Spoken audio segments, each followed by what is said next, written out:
Hello, this is PlatinumArms with a review of the Smith & Wesson Military and Police 1522. If you like this video, please check out some of my other videos and please subscribe. This gun is safety checked, and it is a 25+1 22 long rifle AR-15 clone. And one of the best things I can say about this gun, there's a million things, but what I think the best is the reliability. I shot probably about 500 rounds of bulk ammo in this gun without cleaning it, and then I shot about another 500 rounds. And it just fired every single round, and then I cleaned it with this new product I was just checking out to see how it worked, and it was an aerosol can, and I got in some spots I really didn't like, and it was really oily, and it spread all over the place, and I was trying to, it was really oily, to put it simple, and I thought that might affect reliability. Shot about 500 rounds more, and it still was running great. So this gun, no matter what, just shoots and shoots and shoots, and I just love it. In my opinion, that's the best one, and like I said, it's the best 22 pistol or rifle for reliability I've ever shot. Now, construction of the gun, not only does it look like an AR, but also functions the same as an AR. And I think it looks too, well, and functions as well as if you have like an M&P Sport AR-15. There is no dust cover on this. It is a 22, but there's no dust cover, and there is no forward assist, just like the M&P Sport. So it's kind of neat if you have the Sport. They're almost identical, they're like really identical, but even regardless without that, it's still just like your AR if you own one. Now, I would say the only downside of this gun, we're going to talk about all the positives in a second, I guess it's kind of bad start downside, is that it's polymer lower upper quad rail is all polymer. I wish it was like aluminum. I think it'd be a lot more durable, and it might even perform a little bit better. And I think I would like the added weight. Now, you could put accessories or something like that to add extra weight to it, but I don't want to put a bunch of accessories on it because I want to run it like I'm going to run my AR. And if my AR is a little bit heavier, which it is, and then you add the same amount of accessories, then they're still not equal. This is still a lighter one. So for practice, I wish it was a little bit heavier. I wish it was made out of aluminum, so that way it'd be more durable too, like I just said. But it probably saves on the money. That's probably one of the reasons they did it. And maybe some people do prefer it to be a little bit lighter. Now, the important parts though are steel, which is great. You have your mag release steel. You have your safety. It's upside down, but that's safe, that's fire. And this is steel, and it works just like an AR. Flip it at 90 degrees and it goes to fire. Flip it back 90 degrees and it goes to safe. So that's neat. And it has a steel trigger. I don't know if I said that, but steel trigger. Another thing is a steel bolt release. Okay, that actually works. Yes, it's not for show. This after you shoot the last round, the bolt actually locks back, which I love, and you can just slap your bolt release, and then it automatically will chamber the other round for you if you're switching up in mags. So just like a regular AR, I love that feature a lot. It means a lot to me actually. We take the mag out. This mag is just for the M&P. That's probably why I can do it. It's not like a universal mag or anything. And it does have this little tab here so you can load them up. It's 25 rounds like I said earlier. That's great.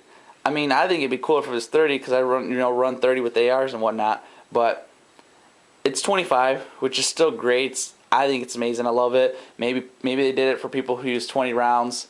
Some people use 30 rounds. They did it right in between, or maybe they just don't want it any bigger, the magazine. So 25 round, easy to clean. It's just like any other mag. You pop that off. Now, if we jump into some other things about it, if we talk about the barrel, it is 4140 carbon steel barrel, and it's thick. It's also 16-inch, and it's also, you can put a flash suppressor on it too. It has one on it. Mine came with the stock, but you put a flash suppressor on it. You can switch out the flash suppressors. I love the barrel. I like that it's thick. Even though it's a 22, in my opinion, 22s you can run real hard too because the ammo's so cheap. So it's just kind of neat. They can really heat that barrel up. Probably a regular barrel would work nice too. It doesn't have to be that thick, but it is a thick barrel, and it is consistent all the way down, even underneath the quad rail. And it's 1/15 rifling. It's very accurate. Is there more accurate AR variants, like our AR-22s? Probably. There's got to be, but the accuracy is still amazing, above average, great accuracy, and it's just a really nice rifle. Now, if we talk about other stuff, another thing that's neat is you can switch out parts. You can actually put a different AR stock on this rifle, you can actually put a different AR a grip on it. You can switch out your trigger for a different AR. You can switch out the quad rail. Now the quad rail though, I don't know how easy it is. I know somebody put a steel one on, or not steel, but aluminum one I think it was, and it was just like it was a really tough free floating one, and they had to do like a little bit of a work with a Dremel. It's on Google or something, but you can actually change I guess your quad rail. I'm probably gonna leave it the way it is. I mean, it might switch out this grip, and if you have like an M&P Sport, they come stock with a 5.5 pound trigger. You can switch it out for maybe like a 4 pound trigger. This one's 7, I believe, and I think 7's not bad at all, especially for the 22. It's not bad at all, really. But I plan on taking the Sport, putting a 5.5 pound trigger in this, and putting like a 4 pound or lighter trigger if I can find one for in the Sport. Okay, so it's kind of neat. You put a really nice one in your AR. You can take your old AR if it's decent with trigger, better than this, and switch this out too. So I think that's nice. I think that's about it for switching. You can switch almost all the parts out on it with real AR parts. This is a fake buffer tube, though. But to me, that's kind of important. I like that feature. Now, I think one of the main reasons I got this too is you can test all your accessories on it. That's actually a cheap foregrip on there, but I like the sight mark. I'll make a review on this. The sight mark, it's got a digital switch on and off the reflex sight. But you can test whatever you got, whatever products you're getting on there. Even if EOTech, aim points, different foregrips, bipods, whatever you were going to run on your AR, you can throw it on this first, okay?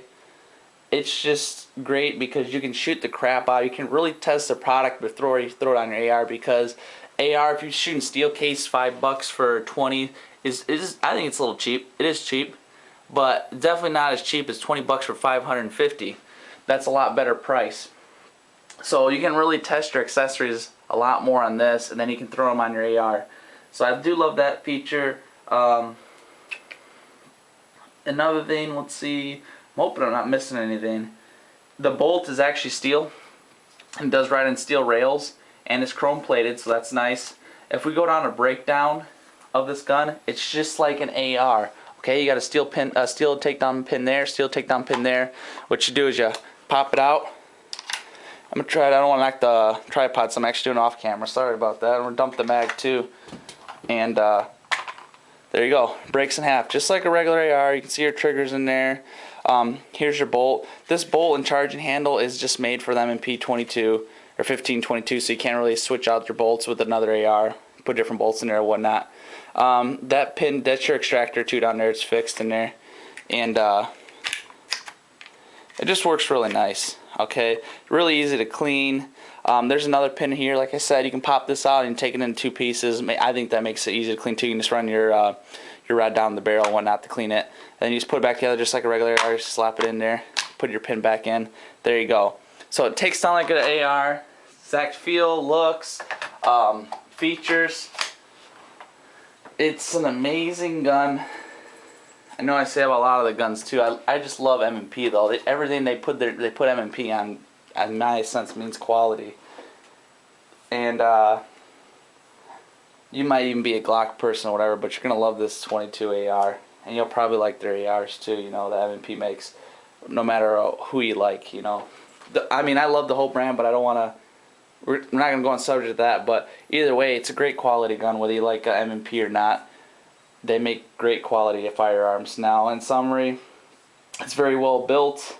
It looks outstanding. In my opinion, it's the best AR clone you can get.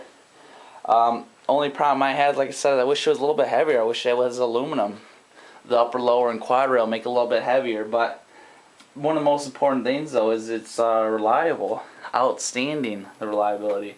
Now, I do hope you liked the video, and if you do, please check out some of my other videos and please subscribe. Thanks a lot.